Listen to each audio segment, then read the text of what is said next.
Así que si le salen unos soldados en casa, ya saben de dónde se originó. Muy bien. Mateo capítulo 2, versos del 1 al 12. Mateo 2, versos del 1 al 12. 2, versos del 1 al 12. Estamos en medio de una serie, El Rey morando entre los hombres. El Rey morando entre los hombres. Y el título de hoy día, el título que tenemos el día de hoy, para la reflexión de hoy día se llama ¿Sabios o necios? Es una pregunta, ¿sabios o necios? Y vamos a aprender de ello hoy día y aplicarlo también en nuestras vidas, basado en este texto de Mateo 2, del 1 al 12. Realmente el Señor sea permitiéndome en su misericordia expresar las maravillas, que yo estoy muy emocionado de cómo el Señor en su gracia me permite pasar un tiempo reflexionando, investigando, y realmente termino muy gozoso, muy alegre, entendiendo más de su palabra. A modo de introducción, este título nos trae un interrogante, ¿no? Ya están sacando su cuenta. Si la vez pasada, la semana pasada, medimos, digamos, nuestro nivel, ¿no?, de obediencia, ahora me van a llamar necio, ¿ya? No se me vayan, por favor. Sabio o necio, pero bueno, tal vez entender las definiciones, particularmente de la connotación bíblica, de la perspectiva de la Biblia acerca de qué es un sabio y de qué es un necio. Sabio, bíblicamente, es quien aplica el conocimiento de Dios a todas las áreas de su vida. Vive consciente de la soberanía divina, como ahora hemos orado por lo que está pasando, que no escapa del control de Dios. Temiendo al Señor, ese temor al Señor es respeto, reverente, pero obediente. ¿Ok? Se manifiesta esta sabiduría en su conducta correcta, piadosa y de acuerdo a las Escrituras. ¿Quieres saber si eres sabio? Si eres un hombre sabio, una mujer sabia, evalúa tu vida de acuerdo a las Escrituras y podrás ver. No entonces es sabio aquel que expresa yo soy sabio o conoce información bíblica o conoce muchos asuntos. Dice yo soy un sabio en tal o cual aspecto, ¿no? Probablemente en cada disciplina lo que tú conoces tengas mucho conocimiento, pero no estamos hablando del conocimiento, estamos hablando de la sabiduría. ¿Ok? Es también otra definición de la habilidad para tomar decisiones justas y vivir con prudencia y actuar rectamente en la vida cotidiana. La sabiduría nuestra se va a ver en todas las decisiones, en todas las áreas de nuestra vida, en el día a día. No solamente cuando tengamos que tomar decisiones tal vez que nos parezcan importantes y las otras no. Todas son importantes, algunas serán más trascendentes, ¿no?, en el tiempo. Tal vez la carrera que vas a estudiar, la persona con la que te vas a casar, si te vas a vivir a un sitio, te vas a vivir a otro. Claro que va a tener repercusión en el tiempo. Pero la sabiduría no solamente se va a ver en esas decisiones, sino se va a ver en el día a día. Dice Proverbios 9:10, el principio de la sabiduría es el temor del Señor y el conocimiento del santo es inteligencia. ¿Ok? Vamos a Santiago 3. También ahí hay varios versículos para leer respecto. Si no quieren buscar mucho, yo se las leo, no se preocupen. Santiago 3, del 13 al 18, dice. Santiago 3, del 13 al 18. ¿Quién es sabio y entendido entre ustedes? Que muestre por su buena conducta sus obras en sabia mansedumbre. Pero si tienen celos amargos y ambición personal en su corazón, no sean arrogantes y mientan así contra la verdad. Esta sabiduría no es la que viene de lo alto, sino que es terrenal, natural, diabólica. Porque donde hay celos y ambición personal, allí hay confusión y toda cosa mala. Pero la sabiduría de lo alto es primeramente pura, después pacífica, amable, condescendiente, llena de misericordia y de buenos frutos, sin vacilación, sin hipocresía. Y la semilla, cuyo fruto es la justicia, se siembra en paz por aquellos que hacen la paz. Eso es ser sabio y eso es entender la sabiduría de lo alto en nuestra vida diaria. Necio. ¿Quién es un necio? Bíblicamente es quien rechaza deliberadamente la sabiduría de Dios, desprecia su palabra y vive como si Él no existiera. En su defecto, es un defecto moral y espiritual, reflejando rebeldía, impiedad y terquedad. Es incapaz de entender el amor de Dios, usa sus talentos para el mal, niega a Dios, lo desprecia y no lo tiene en cuenta. Se mantiene en sus errores y se aferra a ellos a pesar de las advertencias. ¿Cuántas veces ha pasado que alguien le ha dicho, no hagas eso, te va a ir mal? Insiste. ¿Por qué? A ti no te ha pasado nunca, ¿no? ¿Por qué? Porque dice que es necio y se aferra tercamente a pesar de las advertencias. El Salmo 14:1 dice, el necio ha dicho en su corazón, no hay Dios. Todos se han corrompido, han cometido hechos abominables. No hay quien haga el bien. Este salmo está declarando que nuestra realidad natural del hombre, de la mujer que nace sobre este mundo es de necedad. Todos partimos necios delante de Dios. Esa es nuestra realidad. Proverbios 1, la segunda 1:7, la parte B dice, los necios desprecian la sabiduría y la instrucción. Muchas veces, antes más que ahora, porque ahora ya tengo mediana edad y ya no encuentro muchos que me lleven muchos años, pero cuando era más joven y aún ahora tengo amigos de avanzada edad y siempre me ha gustado hablar con ellos y es muy común decir, y siempre lo comento, ¿por qué no hice caso? ¿Por qué no hice aquello? ¿Por qué no aproveché esa oportunidad? ¿Por qué desprecié mi trabajo? O etcétera, etcétera. ¿Por qué? Porque alocadamente decidí por A, por B o por C. Quiere decir que no es normal. El necio no sabe en pocas palabras lo que le conviene. Así que alejémonos de la necedad. Dice Proverbio 12:16, la primera parte dice, el enojo del necio se conoce al instante, iracundo, impulsivo. Oh, esa es una muestra de necedad, aquel que reacciona, el fosforito, como decimos. Ya lo tienen más claro. Proverbios 14:19, la primera parte dice, los necios se ríen del pecado. Ha habido oportunidades a alguien que le he dicho y le he compartido, le he hablado, y también me ha dicho, no, esa es una historia hecha por los hombres para dominar las naciones, para dominar unos a otros con la religión. Yo le estaba hablando de salvación, pero él entendía que le hablaba de religión. Pero bueno, los necios se ríen del pecado y dicen, no, disfruta la vida. En nuestra cultura y en casi todas las culturas, disfrutar la vida muchas veces es incompatible con ser sabio. O sea, más bien sería que el necio disfruta y el sabio no. Creo que no hay mucha sabiduría en esa expresión. Y no hay mucha inteligencia tampoco. Por lo tanto, en resumen, el sabio es sabio aquel que teme a Dios y sigue sus caminos. En cambio, el necio es rebelde de corazón ante Dios. Entonces, la vida cristiana es pasar de una vida de necedad a una vida de sabiduría. ¿En qué rumbo vas? Desde que conocemos al Señor, comenzamos en un rumbo. Dejar la necedad total para pasar a la sabiduría. Y conforme pasa el tiempo. A mí me llama mucho la atención de cómo el libro de Proverbios, que es el libro de sabiduría también, es de un padre a un hijo. Y es Salomón dirigiéndole a su hijo en buena parte de ese libro.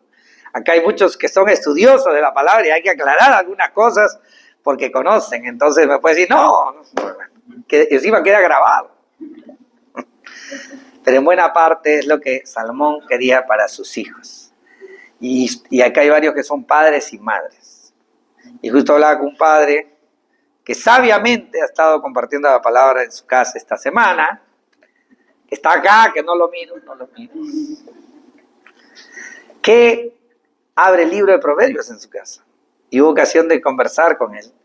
Y decía que acá están mis hijos, varones, y ha habido ocasión siempre de que acá en casa también hemos podido abrir la palabra desde pequeños. ¿Y qué abríamos? Proverbios. No sé si son 12, 15, tal vez un día me corrija, años que hemos estado ahí. Parecíamos el pueblo de Israel en lugar de 40 vueltas. Y si hay algo de bien para mis 4 hijos, es decirles que aniden su corazón al libro de Proverbios. Y les animo también a ustedes que lo vivan. ¿Por qué? Porque si tú tienes la sabiduría de lo alto, en el buen sentido, en las cosas prácticas, el libro de sabiduría enseña, Proverbios enseña cosas prácticas, cotidianas, situaciones a las que te enfrentas. Entonces vas a saber qué hacer. En otras palabras, vas a saber lo que te conviene. Y eso era lo que estaba en mi corazón, porque fue también una de las oraciones iniciales cuando conocí al Señor, porque me di cuenta que si Salomón pidió sabiduría al Señor, yo dije, yo sé que el Señor no me va a dar la sabiduría de Salomón, porque no iba a haber hombre más sabio sobre la tierra, pero también me puede dar un poquito menos, ¿no? Ya es menos, ¿no? El que pide poco está loco, dice. Dije, Señor, literal, no va a ser la sabiduría de Salomón, porque no te la voy a pedir, pero Señor, darme toda la que yo pueda administrar. ¿Está bien? Muy bien. Ahora, ya entendemos que es un sabio y que es un necio a la luz de las definiciones bíblicas. Ahora, como a manera de antecedente de nuestro texto, tenemos que el Evangelio, según Mateo, que es el que estamos reflexionando y seguiremos haciéndole el transcurso de las semanas que vienen, presenta la vida y ministerio del Señor Jesucristo como el Rey de Israel, el Rey esperado, el Mesías, que venía a reinar y a instaurar su reino eterno. Y de eso vamos a hablar hoy día también. En el capítulo 1 se mostró la genealogía del Señor Jesús y se traza la descendencia del rey David, tanto por el lado de José, su padre humano legal, y también por el lado de María en Lucas 3. Y eso lo reflexionamos hace 2 semanas. Entonces, estaba acreditado que el Señor Jesús descendía del rey David, el cual era un requisito para reinar sobre Israel. Y ahora también veremos que habían algunos que no tenían ese requisito, pero reinaban. Vamos a ver muchas cosas allí. La semana pasada reflexionamos también cómo José y María nos muestran cómo responder ante la voluntad de Dios, expresada en su palabra. Y cómo ambos creyeron a Dios, tuvieron la fe y actuaron correctamente, obedecieron. Esa es la manera sabia de responder a la palabra de Dios, y eso lo vimos la semana pasada. Ahora analizaremos y sacaremos conclusiones respecto a este pasaje de Mateo 2 del 1 al 12 y cómo actuaron unos personajes ante la llegada de Jesús, el Rey Divino, y cómo podemos mostrar cómo nosotros podemos actuar también ante la llegada del Señor Jesús a nuestras vidas. Y ahora aprenderemos y reflexionaremos y Dios quiera que lo apliquemos. Muy bien, como primer punto a resaltar, y vamos dirigiéndonos a Mateo para leer Mateo 2 del 1 al 8. Como primer punto veremos la respuesta de Herodes, los sacerdotes y los escribas. La respuesta de Herodes, los sacerdotes y escribas, ¿a qué? A lo que vamos a ver. Voy a leer Mateo 2 del 1 al 8. Voy aquí hacia Mateo 2 del 1 al 8. Dice así: Después de nacer Jesús en Belén de Judea, en tiempos del rey Herodes, unos sabios del oriente llegaron a Jerusalén preguntando: ¿Dónde está el rey de los judíos que ha nacido? Porque vimos su estrella en el oriente y lo hemos venido a adorar. Cuando lo oyó el rey Herodes, se turbó y toda Judea con él. Entonces el rey reunió a todos los principales sacerdotes y escribas del pueblo y averiguó de ellos dónde había de nacer el Cristo. Y ellos le dijeron: en Belén de Judea, porque así está escrito por el profeta. Y tú, Belén, tierra de Judá, de ningún modo eres la más pequeña entre los príncipes de Judá, porque de ti saldrá un gobernante que pastoreará a mi pueblo Israel. Entonces Herodes llamó a los sabios en secreto y de ellos determinó el tiempo exacto en que había aparecido la estrella. Y enviándolos a Belén dijo: vayan y busquen con diligencia al niño, y cuando le encuentren, avísenme, para que yo también vaya y lo adore. Es una historia que tal vez algo sabemos, algo recordamos, o tal vez lo hemos leído. Dice en el verso 1, en tiempo de Herodes. Acá está hablando de Herodes el Grande, quien no era israelita. Él era de Idumea, un pueblo contiguo a Israel. Por el lado paterno era edomita y por el lado materno era nabateo, árabe. O sea, no era judío por ningún lado, israelita tampoco, en ninguna de las tribus de Israel. Pero Herodes era prosélito, se había convertido a la religión judía. Entonces, pero él no cumplía el requisito de tener la sangre que descendía del rey David para ser rey de Israel. Entonces había un problema ahí. Y ni siquiera era de ninguno del pueblo de Israel. Gobernó Judea, Galilea y Idumea como rey vasallo del Imperio Romano del año 37 al 4 a.C.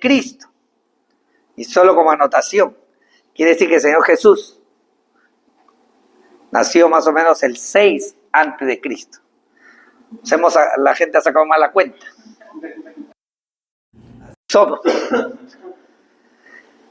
Bueno, en su momento, es solo para que tengan una idea. El Señor Jesús quedó muy clara el día de su muerte, pero no su nacimiento. Miren, porque al final de la vida de una persona es que se evaluaba quién era. Y Dios quiera que si es una vida sabia, realmente lleguemos delante de Él. Y la conclusión de nuestra vida es que hayamos vivido para su gloria. No una vida perfecta, no una vida que nunca he pecado, pues mentiríamos, sino que fuimos diligentes, que ni bien tropezamos, nos levantamos, corremos al Señor, pedimos perdón, nos ponemos a cuenta y actuamos, obedecemos. Eso es sabiduría. Eso es sabiduría. Y la siguiente ya no caigo. Dice, ya no tropieza con la mía piedra. Va a ser tal vez otra, pero más pequeña. ¿Me entienden? Ya no el mismo pecado.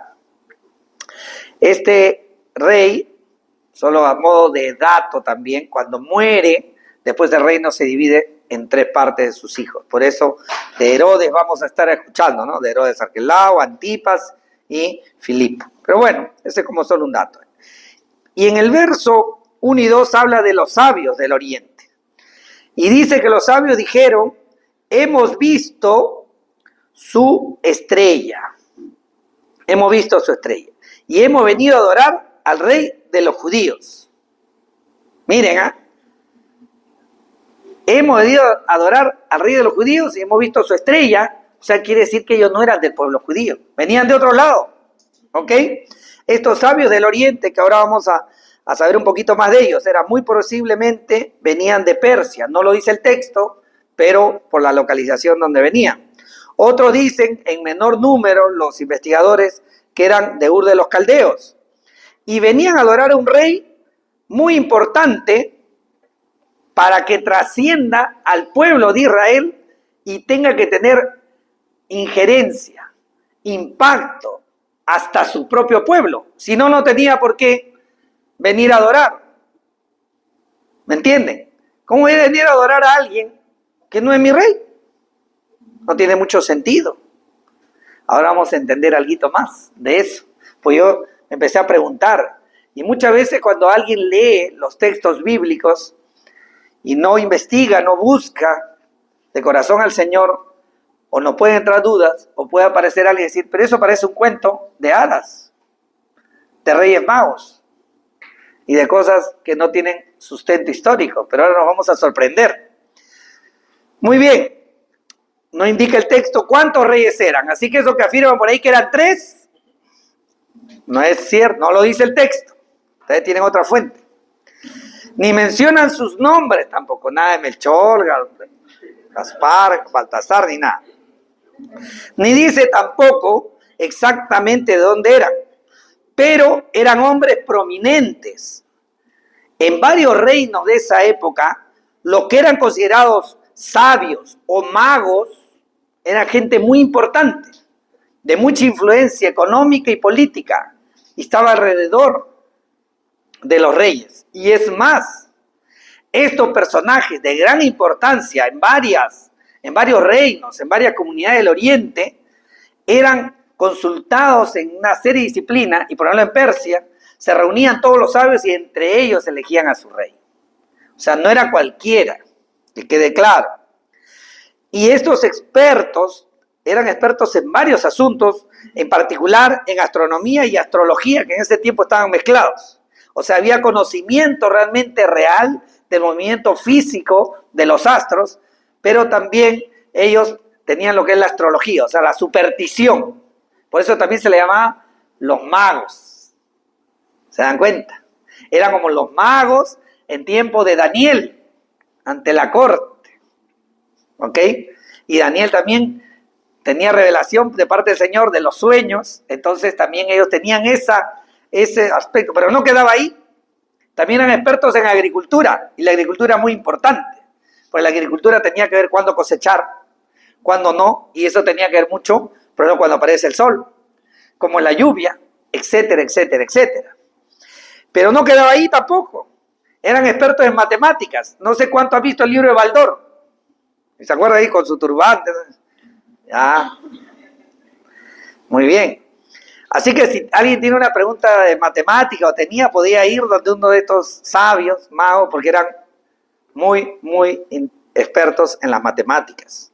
Y también en la historia, pero también en lo oculto. ¿Ok? Solo como como dato, también le llamaban reyes porque era gente que tenía recursos.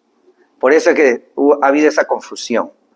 Pero no vamos a quedar como sabios del Oriente con nuestra traducción. ¿Ok? Y eran poderosos, de prestigio, y asesoraban a los reyes. ¿Ok? Muy bien. Y preguntaban ellos por el nuevo rey de los judíos. ¿Dónde está el rey de los judíos? Y en su momento empezaron a preguntar en todo el pueblo. Y de entender que era una búsqueda así como que, ¿dónde está? ¿Dónde está el rey de los judíos? Tú debes saber, tú eres acá. Tú debes saber. Y nadie sabía. Y dice, qué raro. Si es el rey de los judíos, todos deben de saber acá. Y la gente no sabía, lo del pueblo. Y tanto así, que así es como que llega la noticia a Herodes. ¿Ok? ¿Y qué es lo que pasa? Esto es bien interesante y yo no lo sabía y he quedado admirado. Que si bien es cierto que los judíos, como bien sabemos, por los profetas esperaban que venga el Mesías, el rey esperado, descendiente de David, el que iba a instaurar un reino que no tenga fin, aquel que a través de su descendencia asumían ellos, que no iba a tener fin, pero iba a ser tan poderoso que ya ningún pueblo los iba a vencer. Y de manera particular esperaban que en esta época este Mesías, si venía, iba a liberarlo del Imperio Romano y también iba a ser un político prominente. Y no esperaban que tenga el impacto espiritual y la raíz espiritual.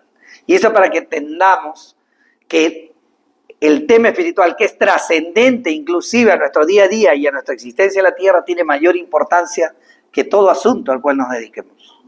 Todo asunto al cual le demos tiempo. ¿Ok? Pero no queda ahí. Da la casualidad que en esa época, en la cultura se esperaba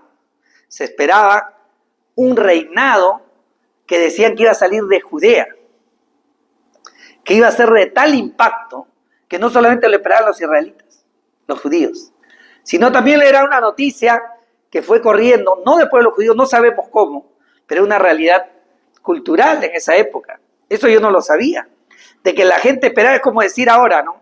Va a salir hay novedad de que de Brasil tal vez vayan a haber un líder, un presidente tan poderoso que va a dominar todo Sudamérica y va a tener impacto. Y eso es lo que decían los pueblos vecinos. Por una serie de circunstancias que no viene al caso, pero el Señor estaba anunciando, de manera que no han que registrar en la Biblia, pero sí en la cultura, de que iba a venir un rey poderoso, un gobernante, que iba a impactar todo el Oriente y todo el mundo que existía, y de ahí lo vamos a ver un poquito más, y quiénes decían eso. Ahora, tanto así, que había un historiador que se llamaba Tácito, era un historiador romano, gentil, así que no tenía nada que ver con lo del Oriente. Y tengo textual lo que ha escrito Tácito. Y dice, había una firme convicción de que en ese mismo tiempo, en el Oriente, iba a crecer un poder y que gobernantes de Judea tendrían un imperio universal. Agárrate eso. Yo no lo sabía. Quiere decir que en Roma, que era lo poderoso, si en este caso el historiador Tácito romano levantaba información y sabía que en los pueblos, se decía que de Judea iba a levantarse un gobernante que tendría un imperio universal. Algo similar también registró el historiador judío Josefo. Pero en cuestión de tiempo vamos a avanzar, ya lo buscan ustedes. Pero Josefo también decía algo similar, como un buen judío que era, y registraba lo que ya sabemos, ¿no? Que es lógico porque era del pueblo judío. No sabemos cómo Dios le reveló a estos sabios, a estos magos, pero ellos habían visto una señal. Y cuando ustedes buscan en el texto, dice, porque hemos visto su estrella, y está con mayúscula, su estrella. Dice, en el oriente, y lo hemos venido a adorar. Quiere decir que era una manifestación particular de este rey, su estrella. Hay una serie de teorías. Hablan que tal vez alinearan unos planetas, otros hablan que tal vez era un cometa, etcétera, etcétera. Pero ¿saben qué? ¿Se acuerdan algunos cuando han leído lo que pasó en el Éxodo? Cómo el Señor acompañaba a su pueblo, de día con una nube, pero de noche era una columna de fuego que estaba ahí sobre ellos. Y si la nube o la columna de fuego se movía de día o de noche, dependiendo si era noche, ellos agarraban sus carpas y tenían que seguir. Y si era de día la nube, ellos la tenían que seguir. Hermanos, lo que el Señor, donde el Señor nos lleve, nosotros vamos a seguir. Ese es el mensaje. Y al pueblo, el Señor le iba enseñando al pueblo judío día a día su poder. Imagínense ahora que tuviésemos una columna de fuego en las noches y una nube densa para no quemarnos. Mira cómo los cuidaba. Dice el Señor, cuida a sus hijos como la niña de sus ojos. Te dan cuenta nomás que a veces, pero ¿por qué me pasó esto o aquello? Pues el Señor te está cuidando para la eternidad. No hay mal, no hay dolencia, no hay circunstancias que Dios no pueda sanar porque Él te ha hecho. Y Él va a usar, dice, no hay lágrima, no hay dolor, que el Dios, al final el Señor no lo use también para su gloria. Pero dice que también ese dolor, esa lágrima, va a ser enjugada, va a ser secada en la presencia del Señor y no habrá rastro más de ello. Es tremendo, si se puede analizar, por eso es muy importante que leamos las Escrituras, hermanos. Dice que ellos vinieron a su estrella. Y hay otras posibilidades más de tipo astronómico y astrológico. Pero hay una que es con la que varios ortodoxos, en particular yo también me quedo. ¿Por qué? Porque más adelante vamos a leer, y desde ya les digo, que dice que cuando los magos dice que se detiene la estrella, y ellos van, para que se tenga una estrella, imagínense que está en el firmamento. ¿En qué casa está? Acá hay 20.000 casas. ¿A cuál entro? Es que Dios es inteligente, hermano, porque a veces creen que esto es fábula y ahí sin querer nos quedamos sin palabras a veces, porque no dejemos, como decían antes, el sombrero y la cabeza antes de entrar, cuando se usaba sombrero. Entonces debemos reflexionar. Y el Señor es un Señor lógico, inteligente. Y dice que se detuvo. Entonces entraron a la casa. Entonces quedó claro que entonces no podía estar tan alto, ¿no es cierto? Lógico, no estamos hablando. Y habla de su estrella, dice con mayúscula. Y eso implica mucho más que viene el original, que más que de palabras en otro idioma, lo importante aquí es que refleja una manifestación directa de Dios. Para que quede claro dónde era. Y el Señor había visto la manera de que también desde su pueblo se les había revelado de tal manera que habían visto la estrella. En otras palabras, imagínense como con la diferencia, solo Dios sabrá esa parte, no vamos a meter. Pero si el pueblo judío se guiaba por esa columna de fuego, no es muy de extrañar que aquellos que están mirando los cielos todo el tiempo, estudiando y son expertos, se dieron cuenta y dijeron, a esta no la conozco, a esta no la he visto antes. Vamos a los escritos, yo tenía escritura, esta es diferente. Y no sé cómo Dios se la reveló porque no dice el texto, pero quedaron unidos. Esa estrella con ese rey que venía y que iba a ser poderoso. Y ellos lo seguían. Pero de repente antes de llegar a Jerusalén, se perdió la estrella y empezaron a preguntar, ya llegamos, acá todos saben quién es el rey de los judíos. Pero seguramente, ¿a qué pueblo iremos? Pum, llegaron. Entonces ahora dijeron, acá todos saben y nadie sabía. Entonces se convirtió en su necesidad y empezaron a buscar incesantemente dónde estaba. Y dice algo también, que hemos venido a adorarle. Nosotros cuando hablamos, vamos el domingo a adorar al Señor. Venimos y decimos, va a ser que nos vamos a cantar 3, 4, 5 canciones y eso será adorarle al Señor. ¿Sabe qué? Adorar al Señor es postrarse, caer sobre tu rostro y besaban o sus pies a quien adoraban o el borde de sus vestidos. Esa era la actitud. Y los sabios, gente importante, trascendente de otro reino, poderosos, inteligentes, entendidos en muchas disciplinas, venían a adorar al Dios de los judíos, que había nacido. Tremendo, ¿no? Tremendo. Y estaban admirados. ¿Qué pasa? ¿Y qué dice en el verso 3? Dice, cuando lo oyó Herodes, se turbó y toda Jerusalén con él. Se turbó, se asustó, porque él no era judío y encima era paranoico. Busquen en Google, no. Mataba a todo. Literal. Hermano, primo, quien sea, que atentaba contra que él se mantenga el reino, lo mataba. Así que él dice, y temía que si nacía un descendiente de David, tenía derecho a reclamar el trono, porque iba a ser un rey legítimo. Se proclama, porque puede haber muchos descendientes, pero alguien que venga y diga, yo he venido a reclamar el reino de mi padre David, así como se expresaba. Entonces él estaba más tembloroso, parecía una gelatina en microbús. ¿No? Y para colmo, lo que llegaban eran prominentes. Y estos hombres tenían vestidura, digamos, de prestigio. Por eso algunos decían que eran reyes. Ahora ya entienden dónde vienen las confusiones. Porque eran de esplendor, de vestidos espectaculares. En esa época eran caros, ¿no? Y yo te digo, aquel que tiene dinero y lo anda ahí, como en ese tiempo era físico, tu lingote de oro que has traído en el bolsillo. ¿Tienes ahí con tu guardaespaldas o no? ¿Y cómo creen que anda la gente prominente de esa época? Si andaban por los sitios donde habían asaltantes, tendría que andar con resguardo. ¿Se dan cuenta? Y ellos sabían que venían de zonas que antiguamente habían invadido Israel. Entonces, no solo él, sino que todo el pueblo se turbó.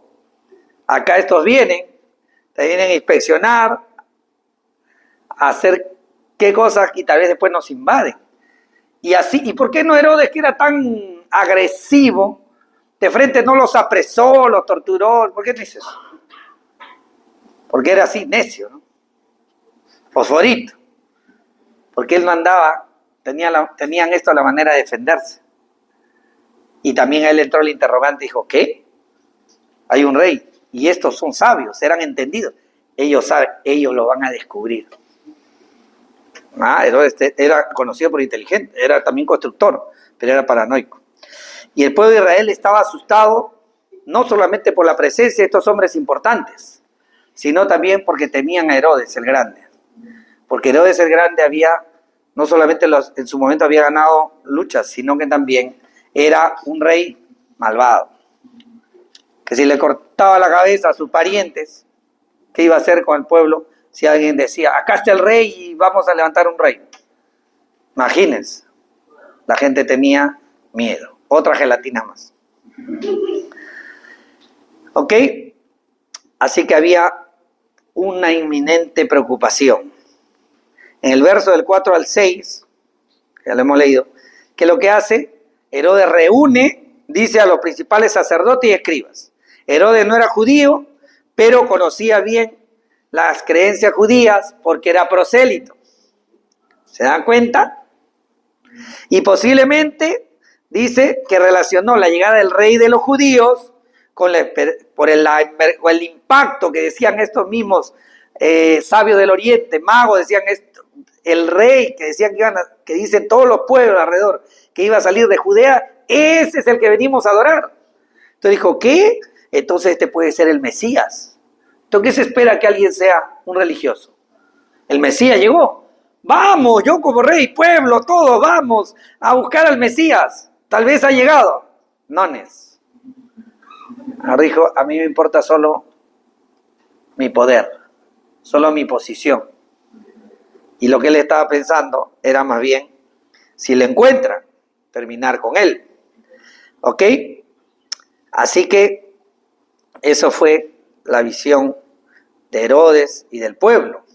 Y dice que cuando reunió a los principales sacerdotes y escribas, ellos, que no era judío y que estaba con esa expectativa, dice que lamentablemente también los sacerdotes y los escribas tampoco entendieron, porque ellos estaban esperando un poder militar, un libertador físico, cuando ellos eran los religiosos.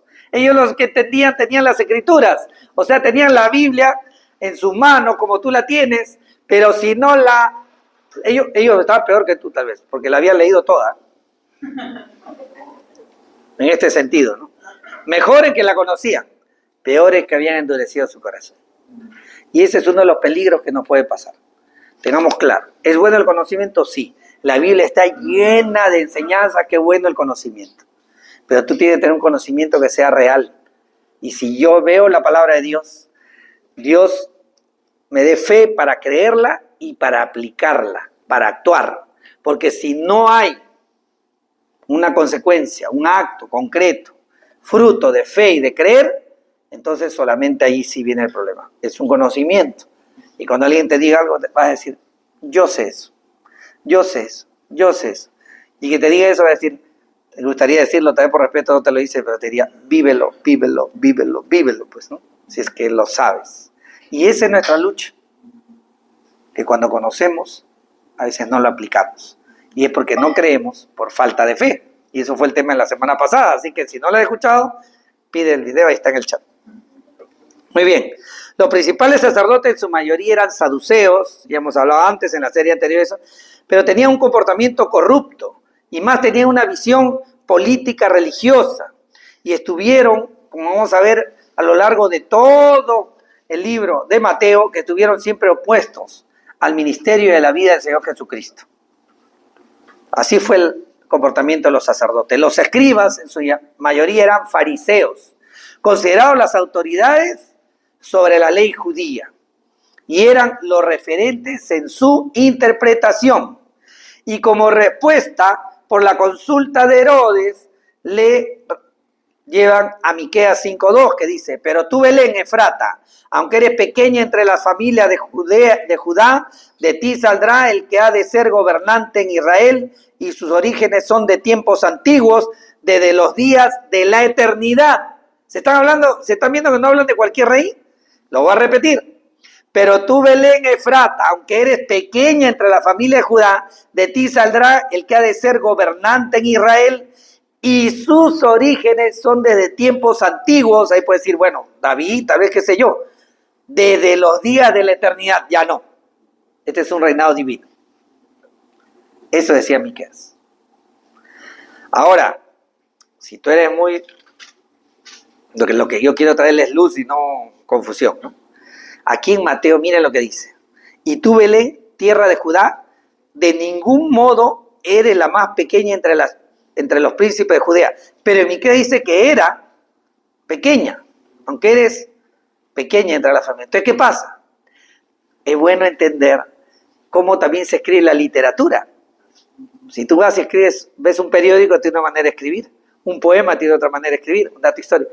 Era también otra manera de decir, era como decir, decían que tú eres la más pequeña, pero aquí Mateo está diciendo, pero eres la más grande porque viene de ti el rey del universo. ¿Se dan cuenta? Viene el rey que nace en Belén, pero ya no eres pequeña. Porque tu grandeza, miren la grandeza de ese pueblito, polvoriento, pequeño, que todo el mundo que dice en Navidad, vamos a Belén, no dice, se canta, a veces no, Belén, campana, Belén, que no pinta. Ahora pinta, era pequeña, pero era como decir, dicen que eres la más pequeña. ¿Se dan cuenta que cuando el Señor viene, cambia todo? Cuando Moisés se acercaba ahí en el desierto a una rama ardiente, ahí, de repente se da cuenta y dice, no, no se apaga. Se acerca y el Señor le dice, detente, quítate la sandalia de tus pies, o sea, una muestra del pecado, y ven, porque esta era una manifestación del Señor, el lugar santo. Y dice que cuando Dios viene y se ha venido a tu corazón, ya no eres la olvidada, la pequeña, la huérfana, lo que sea, el pobre, y que ni las riquezas se asemejan a las grandezas del universo. Quiere decir que nuestro valor, nuestro nombre, nuestra vivencia queda impactada, sellada, dice, por el Espíritu Santo, pero no solo como una muestra del arra de nuestra salvación, sino de nuestra definición, sino de tu identidad. Entonces, por eso ahora hablamos que estamos en Cristo. Nueva criatura eres. Las cosas viejas pasaron, y aquí todas son hechas nuevas. Así que, si el término, nos podemos sacudir de nuestra antigua manera de vivir, pero de todo aquello que traía estigma sobre nosotros, porque ahora somos nuevas criaturas, hemos nacido de nuevo y nuestra morada está en los cielos. Así que si eras como Belén, ahora ya, imagínate, todo el mundo, Belén. Van los turistas, ¿a dónde quieren ir? A Belén. A ver, si tú me fueses a Israel de turista, hoy ya no vayas esta semana. Hay que ir a Belén, ¿no es cierto? Hay que ir a Belén, pero la gente va a decir, ahí nació Jesús. Ya tú vas con dos ojos, ¿no? Porque también acuérdense, son también turistas. Aunque los que han ido, yo no he ido, tengo que ir. Los que han ido dicen que se han quedado admirados de la cantidad de pruebas de información que hay. Yo hago seguimiento a varios gente que explica de la realidad de Israel y bien interesante. Bueno, sigamos. ¿Qué pasa con estos sacerdotes y estos escribas? Ellos tenían la revelación escrita, pero como no creyeron, no tenían fe, entonces no actuaron en concordancia. Lo ignoraron. Dieron la información. Tenían la profecía. Ellos tenían que haber salido corriendo. Qué rey, qué mago, ni qué sabio. Yo soy acá el que entiendo y salgo disparado, me voy yo a Belén. Porque tal vez si ha nacido el Mesías. Nada de ellos. Me interesa cómo estoy acá con Herodes, cómo es la influencia, el manejo, plin plan. ¿Cuánta gente tú le dices, vamos a adorar al Señor, vamos a reunirnos? Mi hermano, espero que no seamos nosotros ya. No, tengo otro asunto, ya tengo sueño. Hoy día, no sé, no he ido tanto a la playa. Yo no te digo que anda a la playa, anda, no te digo que no vayas. Pero si puedes el domingo no. ¿No? Ok, muy bien. 7 y 8, o si no, pues ve tu grabación. Así que los que están en la playa pueden verlo. En el 7 y 8, lo que dice Herodes, y hemos leído, es que dice, averigua cuándo es que apareció esa estrella.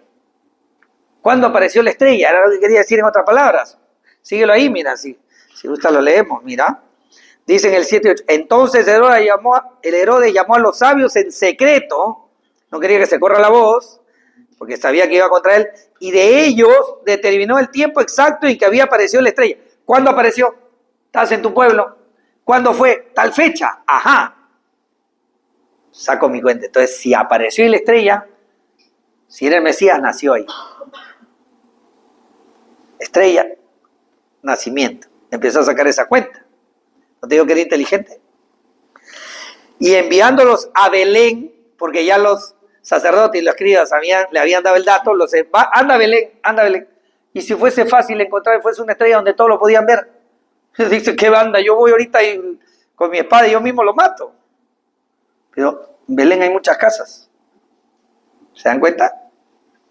Y enviándole a Belén dijo, vayan y busquen con diligencia al niño, no se olviden, no se detengan, encuentren al niño y cuando lo encuentren avísenme para que yo también vaya y la adore. Más mentiroso. Quería engañarlo.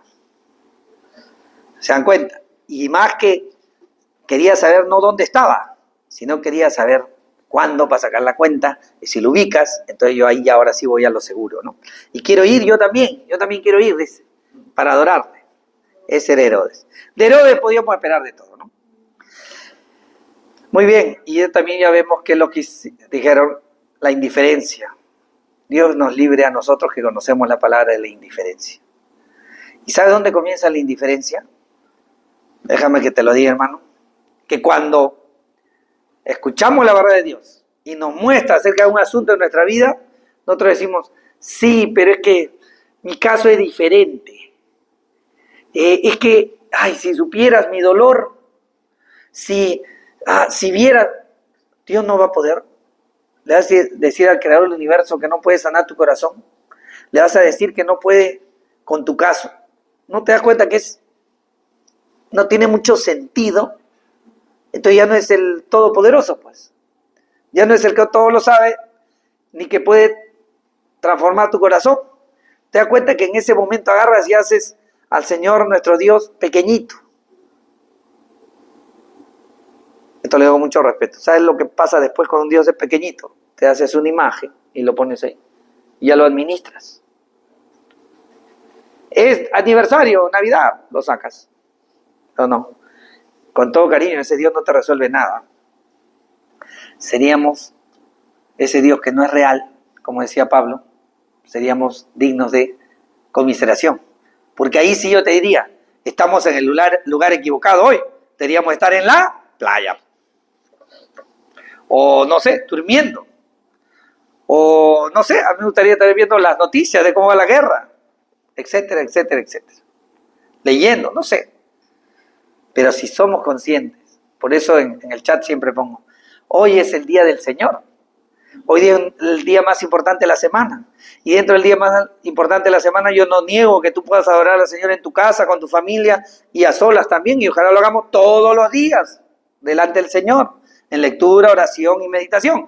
Pero tenemos un día en la semana que el Señor manda a su pueblo que nos reunamos. No dejemos de congregarnos como algunos tienen por costumbre, dice Hebreos, para animarnos al amor y a las buenas obras. Y eso estamos haciendo ahora. Nos mostramos amor entre nosotros, pues nos reconocemos de que Dios sigue obrando en la vida de mis hermanos. O sea, y si tengo yo un problema, puedo compartirlo. Y aún, si es que me siento cohibido, puedo estar bien, decir, Señor, si tú la has bendecido, bendíceme a mí también. También soy tu hijo, tu hija. En el peor de los casos, pero compártelo, ¿no?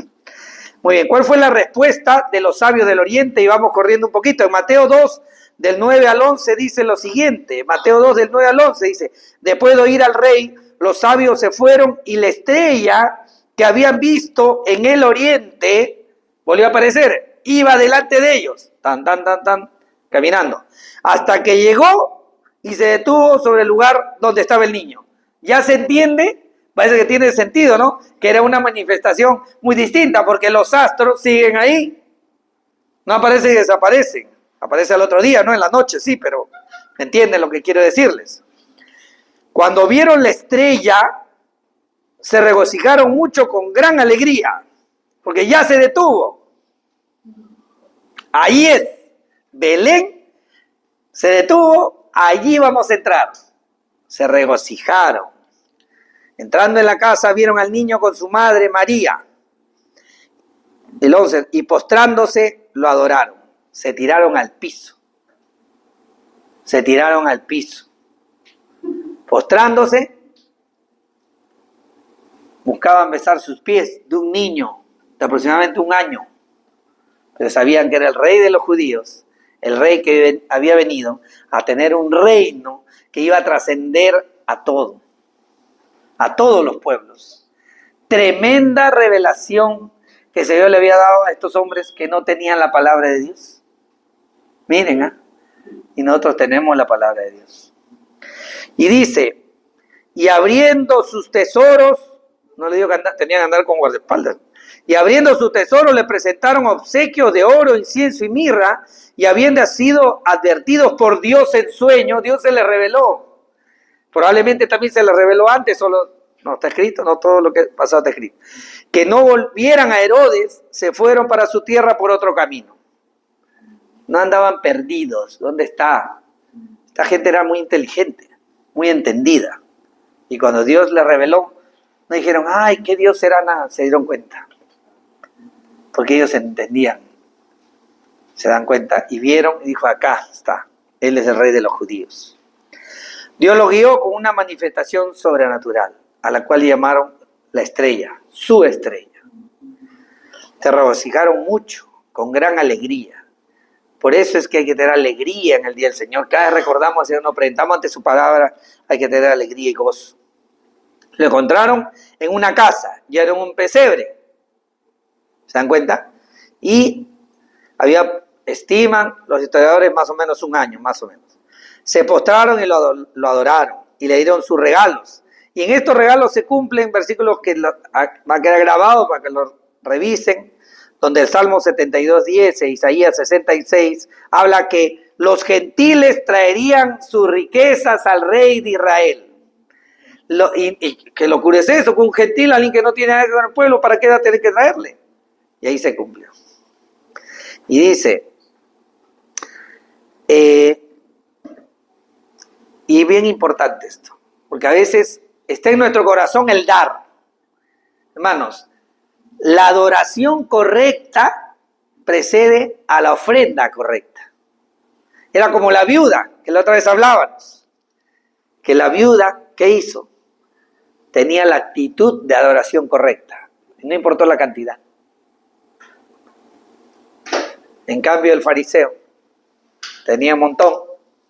El hombre rico, ¿no? El hombre rico tenía y dio lo que le sobraba, que seguramente era mucho más lo que dio la viuda.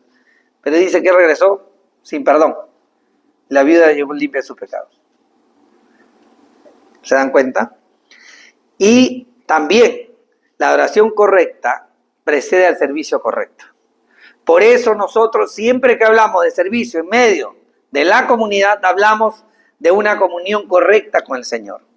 Tenemos que tener una relación personal, constante, diaria delante del Señor, de tal manera de que reflejemos que andamos con el Señor para servir en la casa del Señor. ¿De qué vale si armamos un evento, una cosa espectacular, luces, fuego? Pero eso no tiene ni un sentido. Tal vez va a parecer como la ofrenda del rico. Por eso, cuando en tu corazón esté el dar, tiene que ser con la actitud correcta. Si no, en tu bolsillo está mejor, con todo cariño. Muy bien, muy bien. Entonces podemos ver acá que los sabios del Oriente se regocijaron, se postraron, adoraron. Y los 3 regalos, rápidamente: oro, metal precioso, de alto valor, símbolo de la realeza, dirigido al rey. Incienso, saumerio, muy caro en esa época, de buena fragancia. Mostraba el deseo de un pueblo de agradar a Dios. Era dirigido a Dios, al rey y a Dios. ¿Y qué falta? La mirra. ¿Qué era la mirra? Un perfume. Tenía alto valor, pero no como el incienso, no como el oro. Y era el mejor regalo para un hombre importante. O sea, que también estaba dirigido al hombre, donde el Señor Jesús se le está diciendo que eres rey, que eres Dios y que eres también hombre. Porque era plenamente hombre, plenamente Dios y vino a reinar. Y mira los símbolos que trajeron los que no conocían la palabra de Dios. Sus regalos tenían trascendencia que hasta el día de hoy nos enseñan. Tremendas verdades. Por lo tanto, vemos en estos 12 versículos 3 tipos de respuestas. Herodes ante la llegada del rey. Odio, no lo quiere seguir al Señor ni adorar, sino más bien lo ataca. Los sacerdotes y los escribas no dieron el valor adecuado a la revelación de los designios de la voluntad de Dios que estaba contenida en su palabra. Tengamos cuidado, hermanos, porque nosotros estamos más cerca de ahí. No seremos como Herodes, yo no soy tan malo como Herodes, pero cuidado, tener un corazón de sacerdote o de escriba. A mí me gustan los escribas, en el sentido que eran muy minuciosos con la palabra, pero si tienen ese corazón, no importa. Muy bien, también vemos la respuesta de los sabios del Oriente, magos o reyes, como lo quieran llamar la cultura. Eran gentiles, no judíos. No tenían la palabra de Dios escrita, no la tenían, pero fueron oidores y hacedores de la revelación que Dios les dio, hasta donde lo entendían. Imagínense, no necesitamos ser eruditos, ser capaces, tener 10, 20, 30 años de creyente. Bastamos tener la palabra de Dios y temor al Señor, que es reverencia, reconocerlo como tal, saber que estamos delante del Dios del universo, que se nos ha revelado y ha dejado su voluntad escrita, y lo que queda de nosotros es creer con fe y obedecer. ¿Ok? ¿Cómo vas a responder tú? Si es que recién está tratando Dios contigo, y esto también queda grabado, debemos saber que el Señor vino a esta tierra no solamente para implantar su reino, en este sentido que hasta ahora estamos viendo, porque todavía vamos a seguir estudiando, sino vino para vivir entre los hombres, sin pecado, subir a la cruz, morir, el inocente muriendo por tu pecado, por mi pecado, venciendo sobre la muerte, venciendo sobre el pecado, venciendo sobre Satanás. De tal manera que viene y te ofrece su justicia para llevar tus pecados en la cruz. ¿Y cómo se viene? En arrepentimiento y fe. Y eso Dios toca el corazón.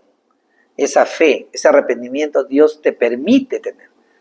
Y la respuesta tuya tiene que ser eso. Ejecutar, tomar ese corazón arrepentido. Y con fe reconocer que el rey de los judíos había venido para implantar su reino. Y su reino no se ganó con espada ni con poder humano, sino en esa cruz. Instauró un reino tal que venció todo aquello que nos separaba de Dios el Padre. De tal manera que ahora podamos reconciliarnos con Dios. Y saben qué, hermano, hermana, que no solamente queda ahí, sino que también ha venido a alabarnos, porque ¿saben qué? Somos como Moisés. Estoy seguro que Moisés, cada vez que se acercaba ahí al monte Sinaí, tenía que sacarse las sandalias. ¿Y saben por qué? Porque andamos por esta tierra y caemos en pecado, nos ensuciamos y tenemos que ir delante del Santo, lavar nuestras vestiduras, como eso hacían los judíos cuando llegaban de los caminos, si llegaban al templo, se bañaban. Por eso el Señor Jesús dijo: tú has sido limpio de agua, por el agua y por el espíritu. De entender, físicamente sí, pero eso representa que hay una limpieza espiritual, que es la que Él llevó tus pecados en la cruz. Entonces, Dios no quiera, pero aquel pecado que te estorba ahora, con el que está luchando, con el que tiene problemas, pues también tienes que llevarle a la cruz. No niegues el poder del Rey. No hagas de Dios un Dios tan pequeño que calce, ahí que lo tengas en un rincón. Deja que el Señor reine, deja que el Señor, así, tú tienes, y yo, cuando veía esto, hermanos, yo entiendo, yo he tenido ocasión de estar ahí donde están bombardeando. Una vez fui a Abu Dhabi, porque justo fui a los Emiratos, entonces me fui a Abu Dhabi también, porque ahí está la mezquita más grande. Entonces, ¿a dónde se ha querido ir este? ¿Y qué era lo que ocurría? De que todos los que llegan ahí se quitan la sandalias y entran, no hay ni una imagen. Bueno, yo también entré, pues tengo cara de como los de allá. Entonces no había problema y tenía que estar bien alerta porque había uno mirando, ¿no? Pero no era tan estricto, pero sí, pues todo lo que llega.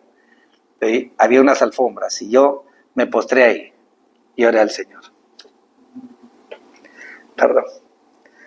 Muy interesante porque yo hasta ahora, por toda esa zona, que el Señor reine. Y me acuerdo que siempre soy motivado por el Señor a lo que dice acá. Debería ser una costumbre del pueblo de Dios saber postrarnos delante del Señor. A veces nos cuesta hasta pararnos para cantar.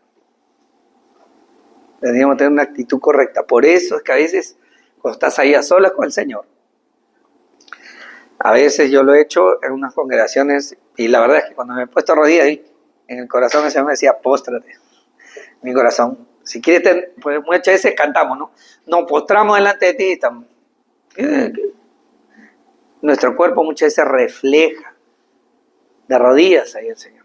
Así que cuando estás a solas con el Señor, pues arrodillarte a orar por el Señor. Si no te llama a postrarte, la actitud correcta es ahí. Como dice, por eso que en boca abajo, pues estás reconociendo delante de quién estás. Y tu cuerpo está reflejando eso. Por eso también cuando tú ves en el oriente, cuando cantan, y a veces pone el Señor también cuando canta, es esta actitud. Y es como el japonés o como el oriental está haciendo esto. Tú eres grande, a ti me postro, ante ti estoy. Pero si se vuelve una repetición vacía, pues va a ser como el escribe y como el sacerdote. Y de eso no se trata. No te digo que hagas un acto que no sientas. Solo te digo que eso comienza ahí en lo secreto. ¿Ok? Muy bien. Ahora, si eso está en nosotros y no hay esa indiferencia, entonces también tenemos que actuar como los sabios del Oriente, que Dios les indicó y sin el conocimiento bíblico, pero ellos actuaron. ¿Y para qué? Fueron, cueste lo que cueste, a adorar al Señor. Y va a tener un costo, tu comodidad, tu tiempo. ¿Sabes lo que más nos cuesta a veces? Está entre dejar nuestro pecado y obedecer, y el otro costo es a veces perdonar. Son dos costos. Pero donde mostramos estamos delante del Señor, tenemos que tener un corazón agradecido al Señor, porque Él ha obrado antes y puede obrar hoy en tu vida. Y quiere obrar en tu vida. Pero si amarramos nuestro pecado, en realidad le estamos ofendiendo al Señor. Y el Señor pasa al segundo nivel, como hablaba con una hermana. Bueno, con cariño, pero también con disciplina. Y Dios es el que ama, y yo no quiero eso para ti. Ni para mí tampoco, por si acaso. Así que tenemos que creer con fe y actuar y obedecer. ¿Cómo llevarlo a la vida práctica? Bueno, presentarnos delante de Dios diariamente, con su palabra, leerla, reflexionar, orar y actuar. Que eso sea algo que comience una vez. No esperes más. Por ahora el Señor está, que nos lo remarca semana tras semana y lo encontramos acá con estos sabios. Entonces seamos sabios. Vamos a orar. Padre Dios Santo, Señor, gracias por tu palabra. Sigue, Señor, dándonos gozo, alegría y seguimos descubriendo tanto lo que está, Señor, en la reflexión teológica, pero también, Señor, en lo que nos refleja la cultura de esa época, Señor. Danos, Señor, ese corazón que tuvieron esos sabios del Oriente, Señor, que ni bien vieron lo que tú les indicaba, Señor, no se pusieron a reflexionar en su prestigio, en sus riquezas, en su honor, sino fueron, Señor, diligentes y tomaron una actitud porque Dios estuvieron con el oído atento, los ojos abiertos, mirando los cielos, Señor. Tal vez en sus errores, pero tú eres el Dios de los cielos. Tú eres el Dios del universo. Y el Dios del universo, la segunda persona del Hijo, se hizo hombre. Por eso ellos querían ir a adorarle. Señor, nosotros tenemos acceso a tu presencia como ahora en este instante. Y te adoramos, Señor. Dios, gracias porque tú te proveíste, Señor, de pueblos lejanos, gentiles, Señor, para venir a reconocer que tú, Señor Jesús, habías venido a esta tierra. Y si ha llegado a nuestro corazón, no permitas que aquí, Señor, en la comunidad, nosotros tus hijos, te ofendamos, no creyendo, no pidiéndote fe si nos falta y no actuando. Permítenos, Señor, ser diligentes, ser no solamente oidores, sino hacedores, como estos sabios del Oriente. Te adoramos, Señor, en Cristo Jesús. Amén. Amén. Nos ponemos de pie.